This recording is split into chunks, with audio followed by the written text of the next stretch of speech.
Bad video games. Don't we all love them? There's always something about playing a bad video game that just kindles something in your soul, whether it's anger or hatred towards it. It's always fun to play a bad game because you're just so disappointed. How could this have happened? How did this end up being so bad? And the thing about bad games is, in most bad video games, there's actually like one or two good features that nobody ever talks about because the overall experience is just so poor. And over on the Patreon page, I have a reward tier where you can have me do a video to your choosing. And the legendary Acronel, who sent me that insane package that one time with the Xbox One in it, thank you so much, buddy. I'll never stop thanking you for that.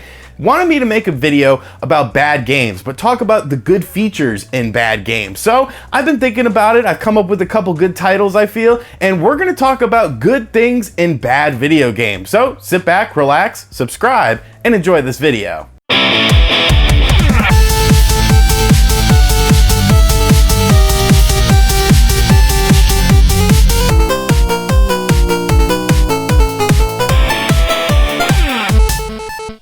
The first game we're going to talk about is the legendary Atari 2600 game that many people say is the worst game of all time. Now, I don't think it's necessarily the worst game of all time. I think it's actually okay. You know, it's a little bit on the bad side for sure. It's definitely not a good game, but I don't think it necessarily gets the rap that it's been getting. And that is E.T. on the Atari 2600. Now, E.T. has you playing as E.T. trying to go back to his home planet, and he's trying to collect phone pieces along the way in order to phone home, kind of like in the movie. And while E.T. on the 2600 is a pretty primitive game, it was rushed to meet a holiday deadline, and of course it undersold, and it was that whole landfill thing. You guys know the story. If you don't, there's a whole documentary on it. Pretty interesting stuff. E.T. was definitely a game that was in line with the 2600 in my opinion.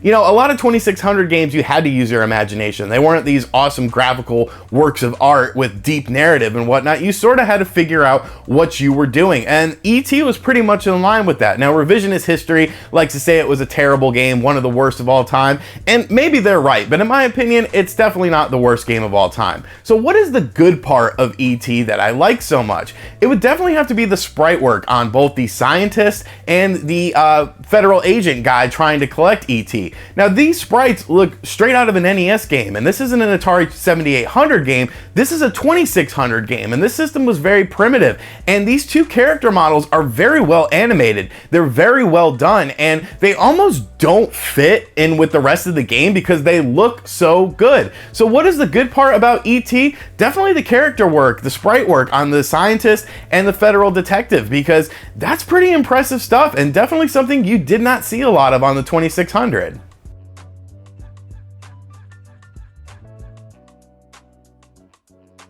The next game I want to talk about is a PlayStation 3 game that is heralded as one of the worst games on the platform, especially on the physical release side of things. It was definitely a game that not a lot of people liked. It looked really bad, it did not play very well, and the online was pretty much a barren wasteland, and in a first-person shooter, that is not a good thing. And that game is Turning Point Fall of Liberty, and this was always an interesting game to me. I don't know what gravitated me towards the game so much, but I was always interested in it, and when I finally picked it up and played it, it was just bad. Like, the controls were very stiff, the character work and animation was just subpar, the game didn't look really like a PlayStation 3 game. There was just a lot of bad things going on with this game. But there was one thing that was actually really positive, and at the time, this was sort of a fresh idea that nobody had ever done before. And that is pretty much changing the outcome of World War II to where, you know, the United States wasn't the winner in this. You know, it was Germany that was the winner in this. And so you're in a German sort of New York City starting out the game, and you see all how the world is different, and you're trying to be like a freedom fighter in it. And it's just such an interesting story. I love the story in Turning Point Fall of Liberty. It is an amazing story, and it's really well done too. It's very interesting. It always makes you want to see what happens next in it. And it's a shame that the rest of the game is just so bad, because I would love to be able to play it and experience the story and enjoy the game while I'm playing it, not just sit there and hope that the story, you know, is what's propelling me to keep playing the game. Because because Turning Point Fall of Liberty, definitely a very interesting story. You're seeing that in Wolfenstein 2, the new Colossus, with that same sort of, where Germany wins World War II and you're in the United States. I just love revisionist history with things like that, where the United States is a different beast and it's a whole different entity and they lost a war, to see what the world would be like. So Turning Point Fall of Liberty, terrible game, excellent story though. 99% of movie-based games on the NES sucked. They were terrible. Half of the time they didn't follow the movie and they were just cheaply thrown together and just terrible. But one game that I feel actually follows the movie pretty well and pretty close, honestly, is a game called Total Recall, which was a movie starring Arnold Schwarzenegger. Now, this game is not a good game by any stretch of the imagination. It's definitely on the bottom tier of the NES collection. But the thing I like about this game is the fact that it follows the movie so closely. There's tons of scenes from the movie that are played out in this game, such as the initial scene where you find out your wife isn't really your wife, and there's a big shootout in your house. That's pretty much accurate to what happens in the movie. The X-ray scene, which was very cool and a very underrated scene in my opinion when it comes to, special effects and whatnot, is in the game too. It follows the plot of the movie perfectly. And I think games like that on the NES, they don't get enough credit. Games that actually follow the plot of the movie, they don't get enough credit for actually following the plot of the movie. So Total Recall on the NES, it's a cheap game. If you've never played it and you're a fan of the movie, you should really check it out, because honestly, I love how it follows the movie, and that's definitely the bright spot in an otherwise pretty crummy game. So Total Recall, I like that you follow the movie. That is your good spot.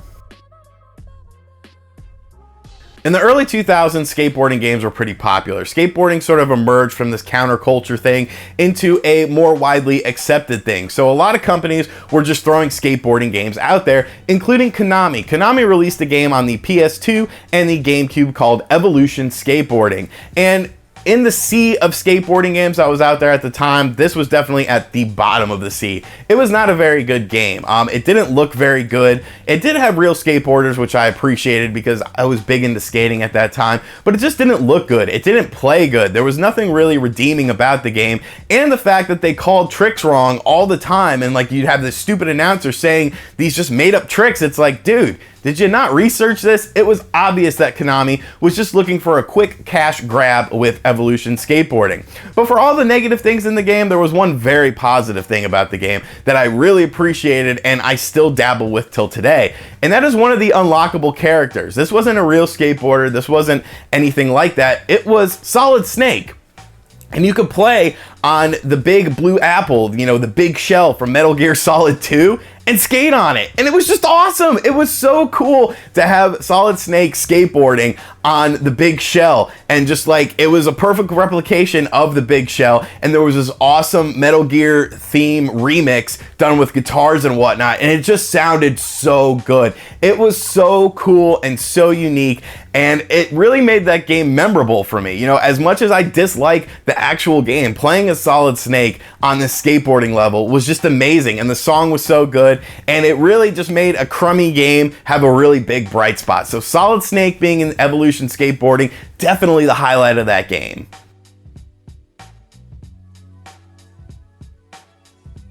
Speaking of skateboarding games, let's talk about Tony Hawk. Tony Hawk's Pro Skater was a legendary series that definitely lost its way. And then one day, Activision realized that the license was running out and that they needed to make one more game in order to, make a little quick cash. So they released Tony Hawk Pro Skater 5, and it was just a mess of a game. It was terrible. There was a huge patch a day later when the game released that actually had the actual game. On the disc was just, the demo area, the practice area. So in a few years, that disc will be worthless anyways, because you won't be able to play it, because you won't be able to download the actual physical game that needs to be downloaded so that you can play everything. So the disc is worthless, the game is worthless, the game is buggy, the game is terrible.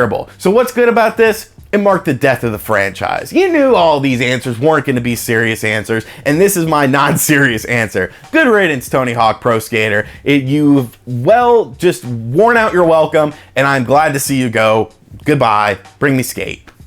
The final game I want to talk about is a Wii fighting game. Now, the Wii didn't have a lot of fighting games. For over 1,700 games in the library, there was only a handful of fighting games. You had like Tatsunoko vs. Capcom, Mortal Kombat Armageddon, and there wasn't much else in the way of fighting games. But one fighting game that shouldn't have existed that was on the Wii was Castlevania Judgment. Now, after the awesome Castlevania Adventure Rebirth, I was hoping that Castlevania would just be a prominent franchise on the Wii. There was some retro-inspired stuff on there, and it all seemed to do pretty well. So Castlevania Judgment comes along, and it's a one-on-one fighting game. Yeah, I don't think Castlevania fans were really looking for a one-on-one fighting game. And it wasn't a good fighting game. The graphics were muddy, and the gameplay was convoluted. The story mode, while there was a story for each individual character, and there was a decent character roster, it was just so confusing. It wasn't very good. It wasn't well done. It wasn't thought out well. The online was pretty laggy as well. So Castlevania Judgment was just a mess of a game. It was one of the lowest rated games on the Wii. So what's the bright spot in it? That Bloody Tears remix. Holy crap on a stick. I use this song all the time as background music. You might be able to hear it, you might not be able to hear it, but the Bloody Tears remix in Castlevania Judgment, in my opinion, is the best version of Bloody Tears. I'm gonna play a little snippet of it right now just so you guys can hear how good it is. And it was like all the effort for Castlevania Judgment went into this song, and then everything else they were just like, okay, just crap together a game, but as long as Bloody Tears sounds good, we're happy. So listen to this.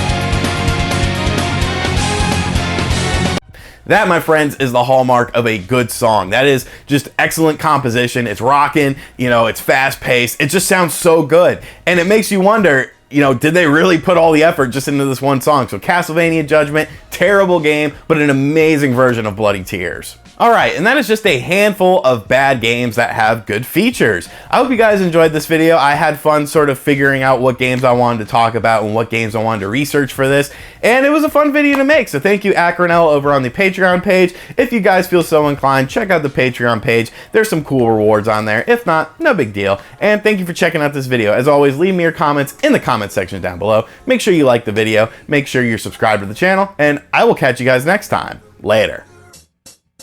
RGT 85, RGT 85.